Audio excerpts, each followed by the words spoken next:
আজ ধর্মীয় ভাবগম্ভীর পরিবেশে পালিত হলো পবিত্র ঈদুল আজহা। সকাল থেকে বিভিন্ন মসজিদ ও ঈদগাহে ধর্মপ্রাণ মানুষ সমবেত হয়ে আদায় করেন ঈদের নামাজ। নামাজ শেষে একে অপরকে আলিঙ্গন করে জানান শুভেচ্ছা, বয়ে আনে ভ্রাতৃত্ব ও সম্প্রীতির বার্তা। এই দিনে পশু কোরবানির মাধ্যমে পালিত হয় ধর্মীয় আচার, ভাগ করে নেওয়া হয় ঈদের আনন্দ। ইমাম সাহেব আজকের নামাজ শেষে বার্তা দেন, রাস্তায় গাড়ি সাবধানে চালান, অপ্রয়োজনীয় হর্ন বাজানো এড়িয়ে চলুন, চলাচলের সৌজন্য বজায় রাখুন, যেন সবার ঈদ আনন্দময় হয়। এই পবিত্র দিনে আমরা কামনা করি শান্তি, সহনশীলতা ও মানবিকতার জয় হোক। নর্থ মালদা নিউজের পক্ষ থেকে সকলকে জানাই ঈদের শুভেচ্ছা। ঈদ মোবারক। এটা হচ্ছে কুশরাখার ঈদগাহ।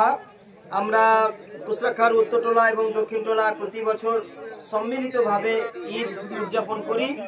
প্রতি বছরের নাই এবারও করছি। আল্লাহর রহমতে খুব শান্তভাবে আমাদের এখানে কুরবানি হয়, কোনো হিংসা বা বিদ্বেষ আমাদের মধ্যে থাকে না। আমরা যারা অমুসলিম ভাই আছে তাদেরও লক্ষ্য রাখি, তাদের যেন প্রাণে বা মনে আঘাত না লাগে, সেই জন্য আমরা নিরিবিলি জায়গায় পার্সোনাল আমরা আমাদের গরু, উট, দুম্বা, খাসি এগুলো আমরা কোরবানি করে থাকি এবং আমরা শান্তভাবে ঈদ উদযাপন করি।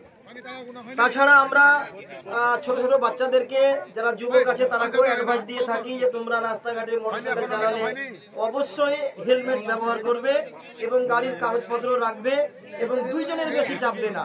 এটা আমরা বারবার অনুরোধ করি। এটা তাই আমাদের যুবকেরা আল্লাহর রহমতে ঠিকভাবে গাড়ি চালায়, যার ফলে কোনোদিন অ্যাক্সিডেন্টও হয়নি, আশা করি হবে না। পুরো গ্রামবাসী এবং সারা দেশের মুসলিমকে এই ঈদুল আজহার শুভেচ্ছা, আন্তরিক ভালোবাসা, অভিনন্দন জানিয়ে আমি সংক্ষিপ্ত কথা এখান থেকে শেষ করছি। আসসালামু আলাইকুম।